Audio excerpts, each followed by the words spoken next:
Welcome, everyone. As you can see, Dally's not here this time. I've taken control of the ship. I am your typical host, JJ. We have a very exciting special episode of the Side Quest today. Joining me as usual is, well, not as usual. You come and go these days. Our good buddy, Zach. Zach, how you doing over Hey, there? it's me. This episode's named after me and my favorite Yeah, game. yeah. That's it. That's it. But we have a very, very, very special guest with us today because it is the month of Quest 64. The year it's the anniversary of this game's release. So who better to come on to our podcast than the mind behind the Quest 64 official Twitter, X, whatever you want to call it, feed. How about you introduce yourself while we're here? Hey everybody, I'm Mike. Yeah. Quest 64 guy. I don't know, whatever you want to That, call I me, mean, that's fine. I mean, yeah, I guess that's about as that's about as good as you can get Mhm. with it. Um, so I guess we'll just start with the big question of uh, why Quest 64? Is it really a favorite game of yours? Is it really, or is it a meme that has taken on a life of its own at this point? How do you describe it in your life? I mean, it's both. Um, Okay.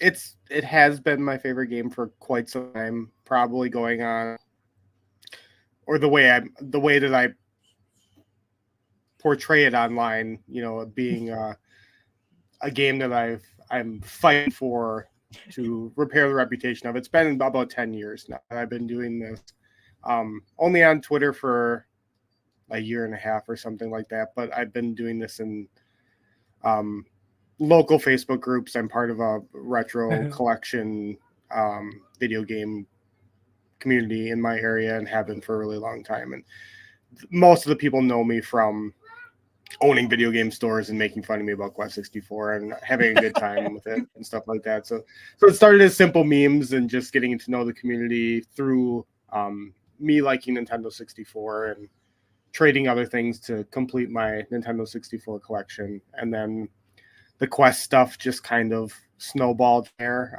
in some larger Nintendo 64 Facebook groups. And usually that's what people know me for there as well. And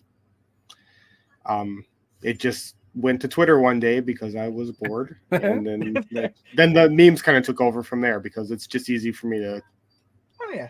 spit out memes as opposed to just talking about why I love something all the time. So. Yeah. No, it's much easier to shit post for something that you like than sometimes.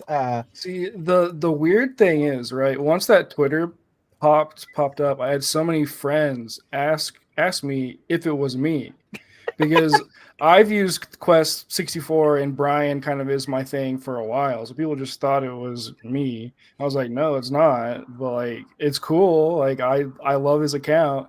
So that was definitely like a couple of months where I was like, no, it's not me. I swear, you know. Yeah, So it helps also that the account really fell in line with your personal sense of humor, anyways. yeah, Like no, that's just yeah. so. Yeah, It really didn't help. yeah, I'm in the like. Okay, so for me, I'm a Nintendo 64 obsessive. It's I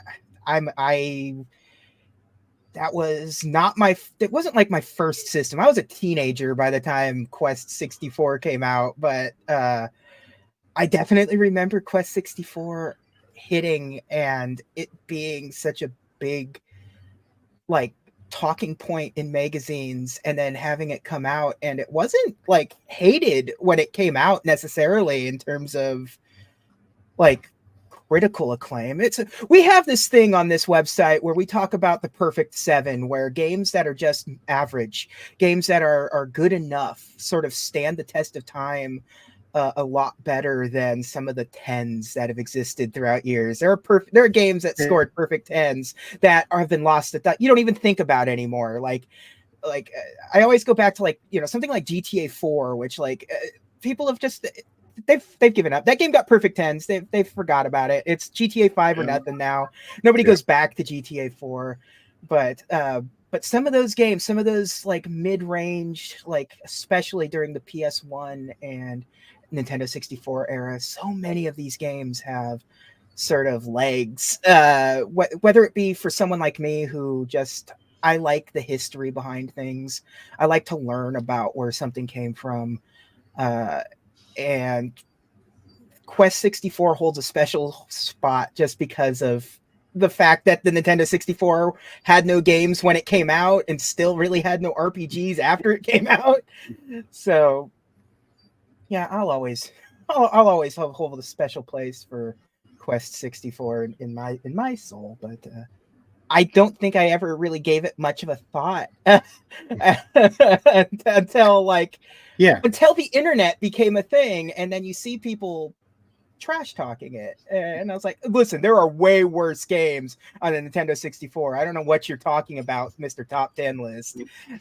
Yeah, and like you said, there's a lot of merit to living in the moment too. You said magazines, a lot of them were pretty lukewarm on it, not bad, not good. I gave it a 5.9, which people looking back they say things like, well, that's terrible, that's a terrible score. But if you just look at games that people like on the N64 from that same era on IGN, like Gex 3 got a 5.8.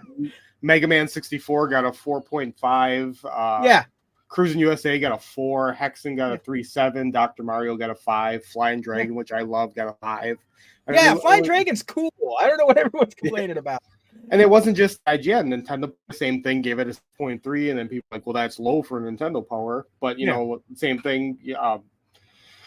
Paperboy got a 6, and Chameleon Twist got a 5. People, if you go to games that Power, people love. Yeah, if you go to Nintendo Power, you'll see that the very first Pokemon game got like a 7.8 or something, which you would think from Nintendo and how big Pokemon is, like Nintendo would have given it a 9 or a 10, but no, 7 point whatever, which today would be like bomb threats would be called in to Nintendo Power. Yeah, it's a huge like cultural difference, because we know now that high praise or lots of critical dumping on games gets clicks, it gets attention on the internet, and that's not the way it used to be. Giving games high scores didn't sell copy of EGM. Like, nobody cared about review scores when they were picking magazines up, and it's just you were getting that magazine no matter what. It was the traffic was in the subscription or the the newsstand itself, the grocery store or whatever. There was no, the cover was the clickbait. The click was sold well before you got to the review, which isn't the case anymore. Like, you're clicking because you see IGN has posted about their 7.0 for a Pokemon game or something like this. But I was looking at, so one of my favorite pastimes is to like find old stuff on GameFAQs and just like dig through them. Oh my God. And boy, the treasure trove that you get of that stuff on the review section in particular, because I am going to let's see if I've got this here. Yeah, here we go. You can go back to 1999 on GameFAQs and see the reviews from like contemporary reviews, and there's only like a few overwhelmingly negative reviews, and like most of them are where it belongs. Like, it's mid this person a 10. I gave it a 10. It satisfied them till Zelda, which for a lot of us, especially back in 1998, like, that was true.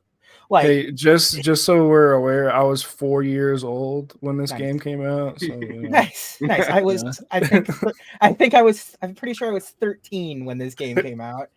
So Zach always has to remind us that he's the baby of the website, and it hurts us every time. There was one that made me laugh most of all.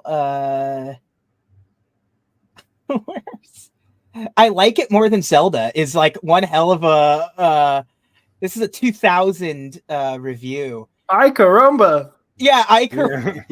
you can tell exactly what year this came out. And he gives it a very like a low review, but It's better than Zelda. it's better than Zelda.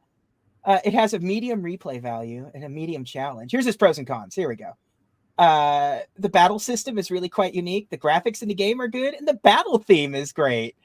You do not gain any gold in the game is one of his primo cons. And you know what? Fair game. You do not gain any gold in that game. I mean, you gain currency, but it's not gold. It's not gold. I mean, yeah. This was also the era where there was a big argument about if games were for kiddie or not. This is still an argument. Yeah, this still happens.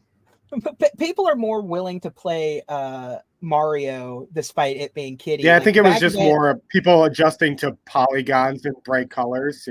Yeah, that's really what it was. It was Mario looked like it was a play school designed game because everything was so big, angular, bright. Like Quest 64 is a bright game. Like there's like RPGs today to have like a quarter of the color palette that Quest 64 has.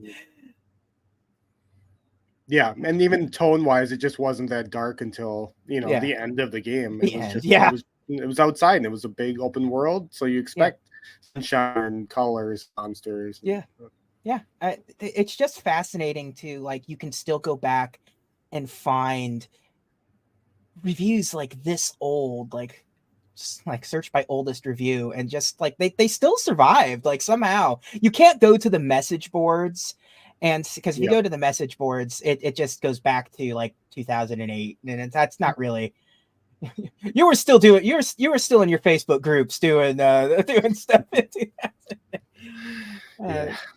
The thing, so like anytime I go back and play some of my old RPG or just old game in general, I find a game fact or like a guide to just follow, just so I can have it. But also, it's kind of fun because like a lot of like guys from back in the day always have really like they have really weird opinions in there. They're really opinionated about the guide. And it's just always so fun, especially in these, because they'll just say like, yeah, this game kind of sucks, but like blah blah blah. It's like I'm just trying to figure out where to go. Like you don't have to tell me this game. Like it's just so funny.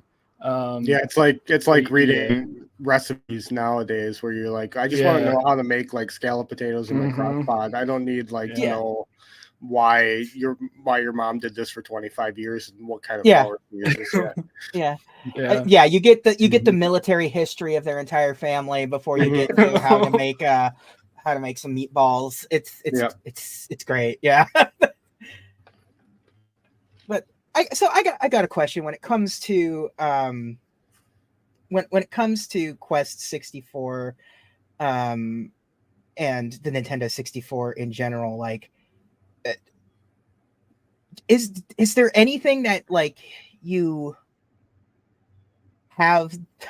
almost have the same amount of passion for, like in terms of like I almost made the bit about this game, but Quest 64 was just the one that you sunk on.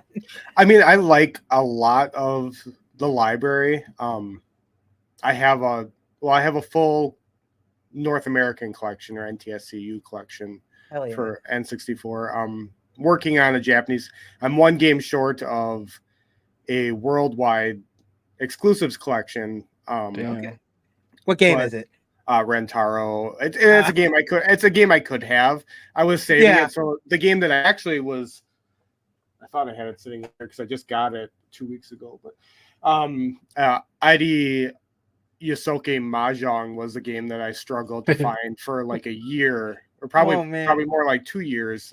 It was a DD game that was chopped from that at the last second and turned into a cart. So I always said as soon as I finally found a copy of that, then I would finish out my collection. So I only have one more to go. That's impressive. Like as much as I would like to have that energy, I could never. Like I love shop. I'm like I'm the person that is like, I'm going for like a specific theme.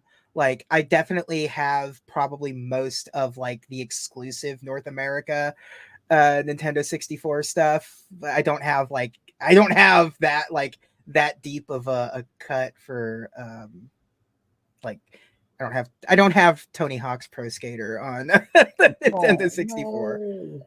But I do have like like I said, everything that's sort of like exclusive to the hardware. I definitely have sought out and got it. Washington State's pretty good because we just have game stores. They're everywhere. They're easy to go to. Like I could just go to Pink Gorilla and they'll probably have exactly what I'm looking for. Yeah, I've got 3 really nice stores within 15-20 minutes of mine. They're all run by friends. So Damn. like between that and the community that I like kind of built the whole Quest image on, they're all part of that as well. That's so cool. So most of mine, I would say 90% of my collection came locally, except for the Japanese stuff. That came from, I have a friend, Kevin, that lives in Hawaii. So the import to get stuff to him, and then from him being in Hawaii to get it to me continentally was a lot cheaper. So we were shipping games. He was sending me like 40 games at a time for like, $90 or something like that, which was great to skip all of the, but otherwise I do most of my shopping on like Yahoo auctions, and that's the only place, because if you try to buy import stuff on eBay, there's a lot of American tax on people who think that it's the most rare stuff ever, where the same games are 300 and 400 yen over there. As a guy that is trying to get like Neo Geo AES stuff, the import tax, like it's cheaper to buy like the games if you get the Japanese version, it's cheaper, but boy, do they try to definitely rake you over the coals every way they can when you're just trying to get. I just want the King of Fighters like completed on my AES, but it's hard. It's very hard. I'm trying to think of things that I collect, and I can only think of one thing, and it's the Evangelion VHS tapes. Anytime I see those pop up, I grab them. Hell yeah! I have like 3. It's not a lot, but they're super rare. But anytime I see one, I grab it. That's I'll keep that in mind, because next time we meet up at PAX or something, I might have some VHS tapes for you then. Okay. I actually watched it for the first time this year. It was because of the Twitter account, and I got bullied into it. Because there's an Ava game for N64. There is, which is it's pretty fun, but you need to. Yeah. So I played through it without ever watching any of the series or any of the movies, and then obviously I translated it so I understood what was going on, but I had no idea. That story is a bit much to take in, because the game's only about an hour and a half. It's a lot of quick time events. It's kind of like, if you haven't played it, it's kind of like a fighter, kind of quick timey first-person shooter. It's a lot of things. Yeah, it's a lot of things. So then I watched the show and I'm like, oh God, now this all makes, all these events make more sense. Not a lot of sense to a normal human. Yeah, not to a normal human, but like, listen, but in general, I have a Unit 1 tattoo on my arm, so like I I understand the subtle nuances that the N64 game is trying to. Yeah. So because of games like that, that's why. I mean, that's the other half of my account, and mostly what I do on Facebook actually is try to, because a lot of, like what you said, the N64 library is small. Well, it is small, but it's significantly larger if you count the few PAL exclusives and then the other 90 Japanese exclusives. Now you're pushing like a 400 cart library as opposed to just so I do a lot of like spotlights on Japanese games and things that people enjoy, because there's a lot of them are in English as well. Like Last Legion UX, there isn't like a Mech Warrior Armored Core kind of game in the States, but there is in Japan, and it's cheap and it's in English because they intended on porting it over, and it just never got the translation and got produced over here, and that's because that's just kind of the way things happen with the N64. So especially with the Nintendo 64 in particular, there was just was a hit or a miss with how long the localization process was going to take, and if it was worth it. Like they'd start the process and it just like, especially Nintendo 64, like for lack of a better term, it wasn't a failure, but like once the PlayStation 1 got its like wheels moving at full speed, all of the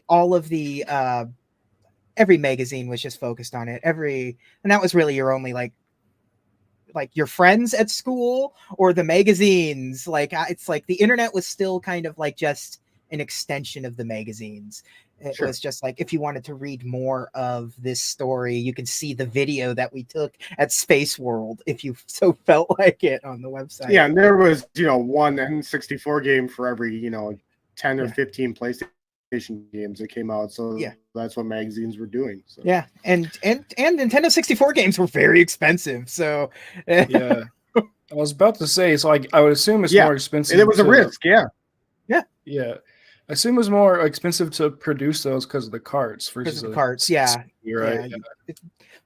Much different licensing procedure with Nintendo 64 and Nintendo in general than Sony. And Sony was trying to get a foothold anyways, so things were cheaper to license and license the software and the ROMs and stuff for the PlayStation. Is there any like you just mentioned, but any other like Japanese N64 games that you really think that should have some sort of presence in to us American gamers?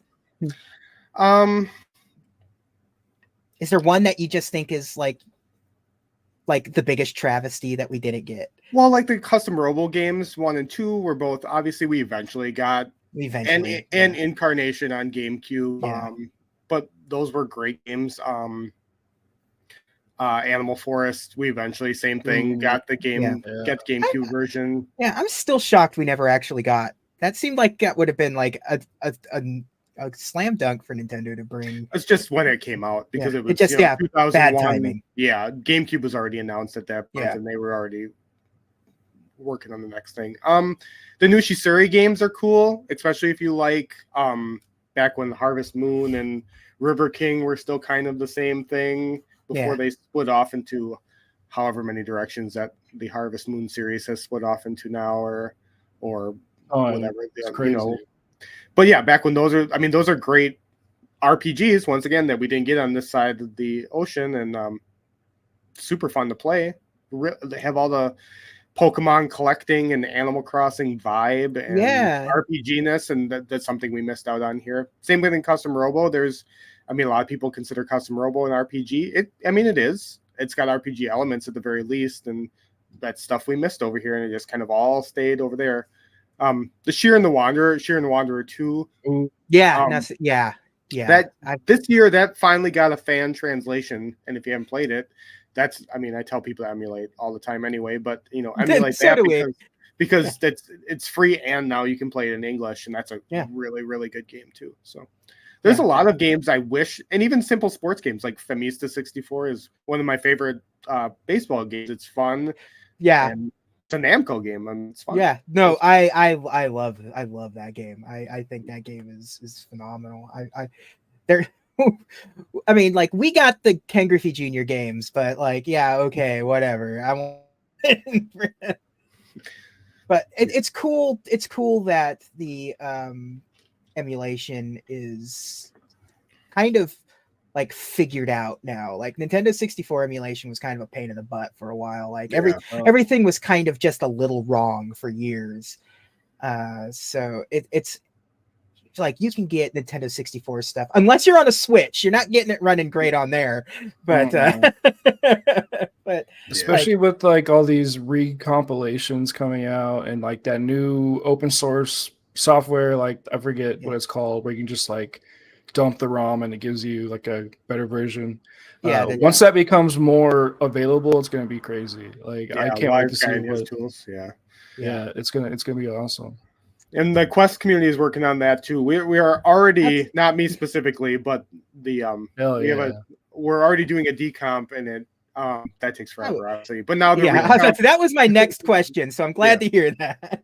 But the recomp is just as problematic at the moment because so while Wise Guy did, illustrate, look how easy this is. The problem is there wasn't a lot of instruction as to how to use it. But it's kind of waiting for like a tutorial or how to work on the overlays and how to actually use it to do the stuff.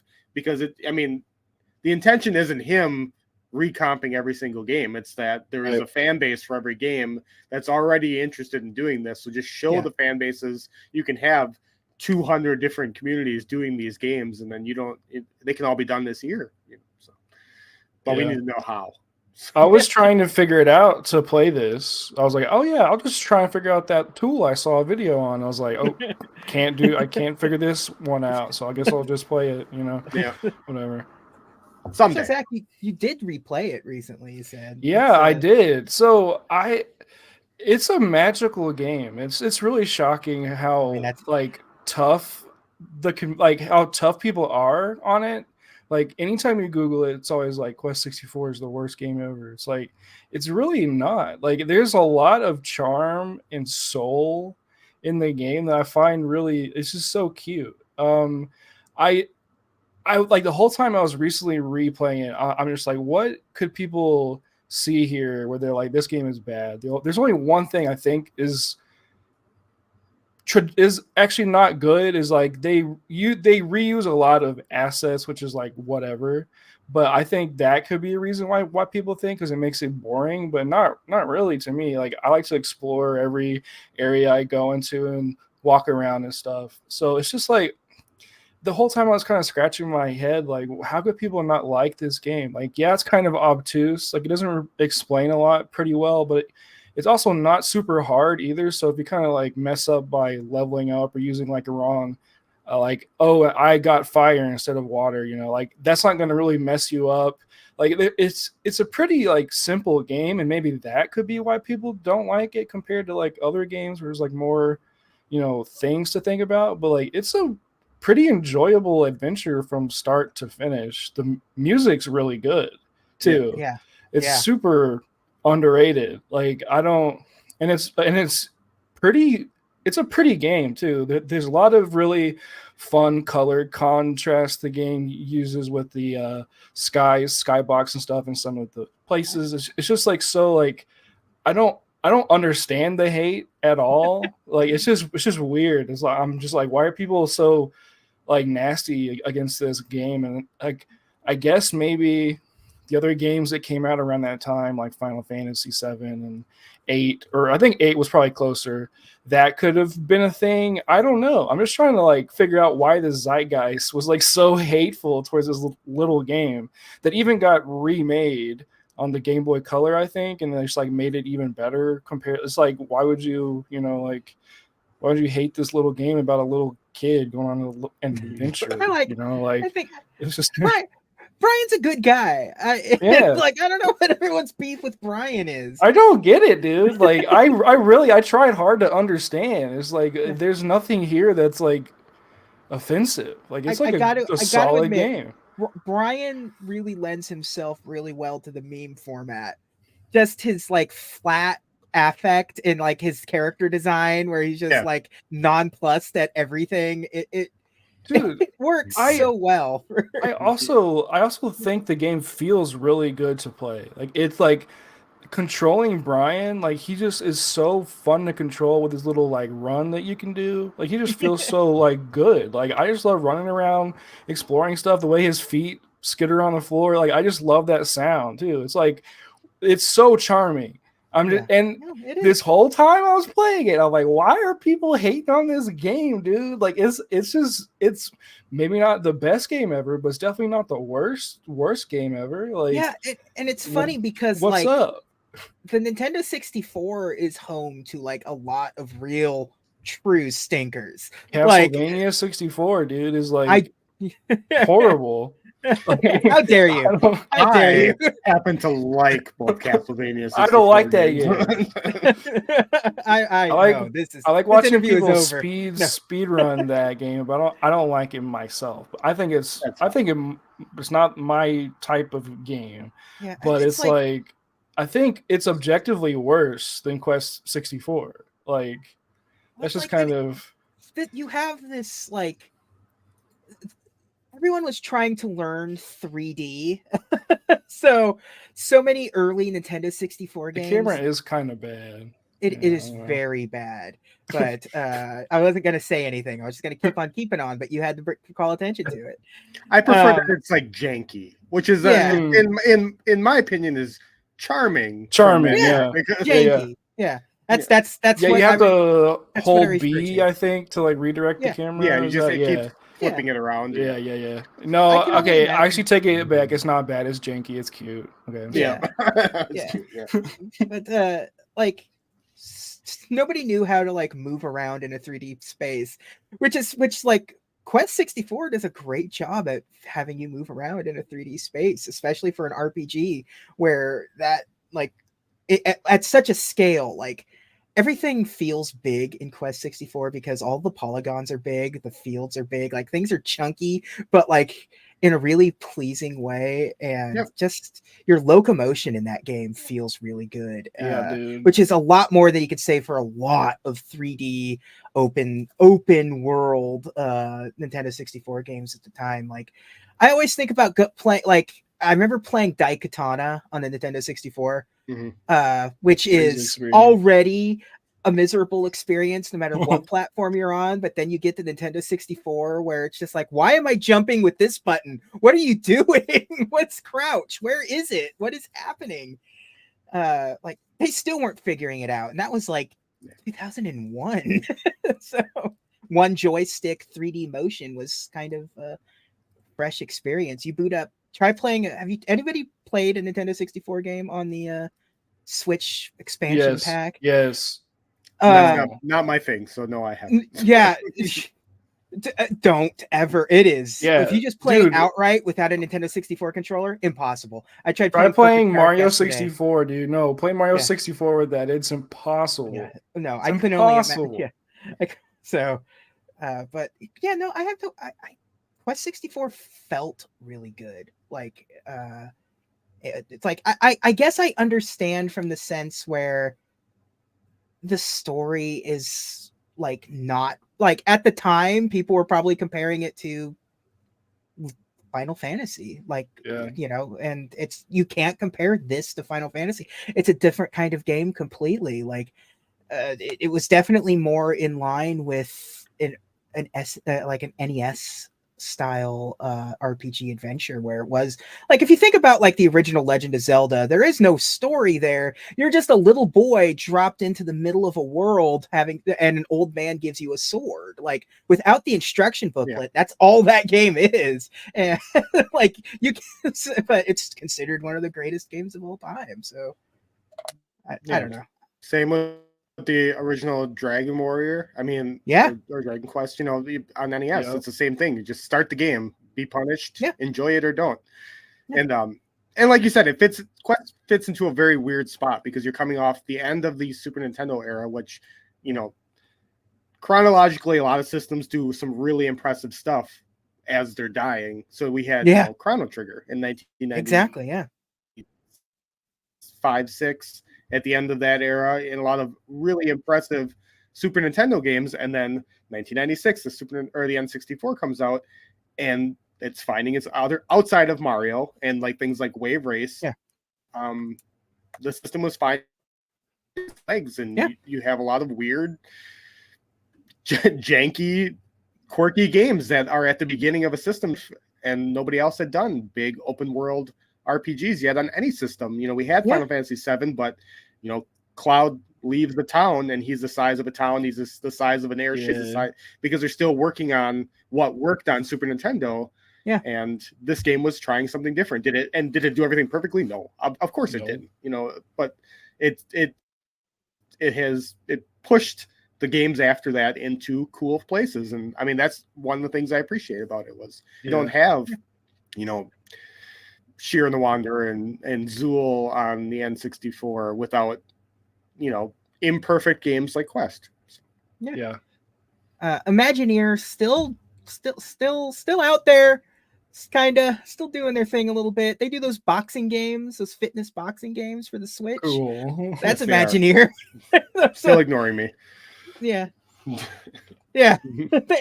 Yeah, they do a lot of them. Yeah, and they're pretty much single-handedly behind the Metabots franchise. That's that's where most of their money came from post Quest 64. That and That's Mr. crazy. Yeah. I didn't even know that. That's crazy. Well, they used to do. God. It used to just be they made all their money through through localization. They did, they had 100 games before they got to Quest that were just moving Mr. Do around between places and moving things like SimCity. They did tons of localization and porting of SimCity and stuff. I feel like I'm saying they did the Doom port for the Super Nintendo, didn't they? One of those. I feel like that's right. Yeah, they did a Doom port. I think it was Wolfenstein that they did, but it was. And anyway, but that's how it wasn't original intellectual properties that they made most of their money off of. Where Quest was entirely them, and then they just stopped. Do they own it? Do we know? Yeah. Do they? Yeah, so they own it. Yeah. Okay, because I'm like, I can't imagine. Who is it? Is it who owns THQ now? Like Saber or something? Something? the what's it called? The something group. Why can't I think of what's like Embracer? Yeah, the Embracer group. Yeah, they own THQ Nordic, which would own anything that's left of. But THQ just published it. All they did was published it, and then Konami then published it in Europe under Holy Magic Century. But Imagineer published it and developed it in Japan, and they're the only ones, and they're the ones that have the intellectual property rights to it. So, so if they just paid attention to my constant emails and the prodding of community, Well, I'm not advocating for harassing Imagineer, but I'm also not advocating for.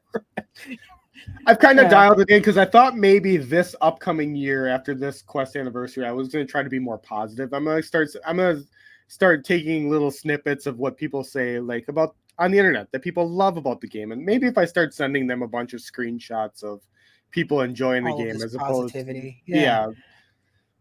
I mean, look, it worked for Marvel vs. Capcom 2. Now that's everywhere. They just announced it coming everywhere. They've been begging for it for years and years now, since the PlayStation 3, and now here it is finally again. I'm so excited for modern games discourse about the balancing of that game, because that game is unbalanced to hell, and it's crazy, and people are going to be mad. It's going to be great. So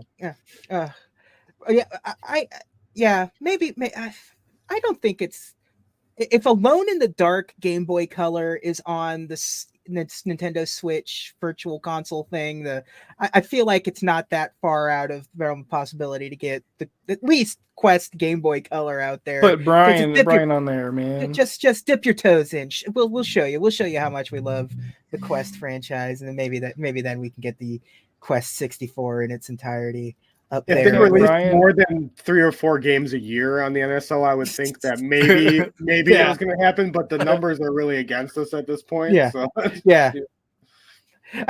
all it takes is you get in the ear of the right people that have limited run games to decide that put it out there in some sort of. I'm not saying that's the best option, but it is an option. Get Digital Clips. I know some people at Digital Clips. I'll send boy, do I have the game for you. Yeah. There's get the whole gold series that they're doing for all those the Minter collection and the Atari 50 and the Quest the complete Quests collection. There we go. I'm currently working on Night Dive because I think they're pretty great people, and that's actually, if somebody's gonna do it, that Night Dive definitely would be right up there. And their host or their stream person, Miss Slaughter, is actually going to be streaming Quest next weekend. Nice. I don't know when this show is going to air, but technically now, soon she's giving away a copy of Quest that I sent her as well. and beautiful. they've been doing lots of N64 stuff. So we're hoping, I can push them in that direction. That's way outside of the realm of things that they like to do, but their Turok stuff was great. Like, you play the one that they just uploaded, and it's like, no, why would you put this out when Night Dive put out a version of Turok? that was a weird choice. Yeah, Perfect Dark wasn't exactly the most practical choice. I don't know what the deal with the first person shooters on the NSO is, but I mean, there are a lot of games that people are waiting for that are not first person shooters that have been redone back since then. Yeah, I think it's just to say that they have Perfect Dark with online multiplayer, and that's really the only reason I could think that why, like when they did GoldenEye, like, yeah, I guess, but it's like so much easier and more entertaining to play on the Xbox One through Game Pass. But whatever. I just remembered I played Jet Force Gemini on the NS online thing, the 64 one. Yeah, dude, that was an esoteric control system. Yeah, it's hard on the Switch. Dude, the buttons are so tiny. It's just like you got a claw. You're like, yeah, I can imagine. Well, listen, I know we've been just rambling about Quest 64 for a while. We were excited. You were talking about wanting to just celebrate June as the month of Quest 64, and Zach jumped right on it, slid right into your DMs. But they're always open, so it wasn't a surprise. Any excuse to talk about video games as they were in the late 90s, I will always jump at the opportunity. And I just thanks for taking any amount of time out of your day to join us and talk to us about Quest 64. We really are genuinely like fans of the stuff that you post. We're constantly sharing it. We're constantly just we're making similar jokes already. We truly appreciate the light that you pump into the video game world, in where it's there's so much darkness. Some days, I appreciate the community. It's super nice just showing up on a platform like Twitter and just going into my everyday shtick that I my wife puts up with this every day. Yeah. But so the community being so welcoming, and then embracing Quest now, which was the ultimate goal, is just to get to more people playing the game that I love. So I appreciate you've got a lot of people to play the game ironically, and then find out that the game is actually not as bad as they've been led to believe, which I have to assume is a big W. On your scorecard. The biggest W. Yeah, I mean, that's the goal. So I wouldn't want the game to come back out or be reimagined or have a sequel if I didn't like the first one. A joke like that only goes so far if it's a joke. Exactly. If I was faking that I like Quest 64, it wouldn't be so funny if Imagineer dumped 10 million into another Quest 64 game to have fail horribly. Yeah, that doesn't look good. It's Sony re-releasing Morbius in the theaters kind of nonsense. Yeah. Again, I really do want to thank you for joining us. This was a fun chat. It was awesome. Thank you, man. Anything else you want to say, Zach? No, I just repeat what JJ said times 10, and just thanks. I mean, I genuinely love your account. I can't say it enough. Just thank you. So that's all I got. If there's anything you want to pitch or promote in any way, shape, or form, feel free to right here before we give our big sign off. No, I'm good. I do pitch for other people, but not this. We won't do this. And I don't really promote myself either. And a respectable man too, as you can see, everyone. Well, everyone, thank you. This is the most viewers I've ever seen pop up on this little number when we do one of these live, so that's great. Thank you all for joining us on this wonderful special episode of the Side Quest. And hey, we'll see you all next time. Bye. Good night, everyone.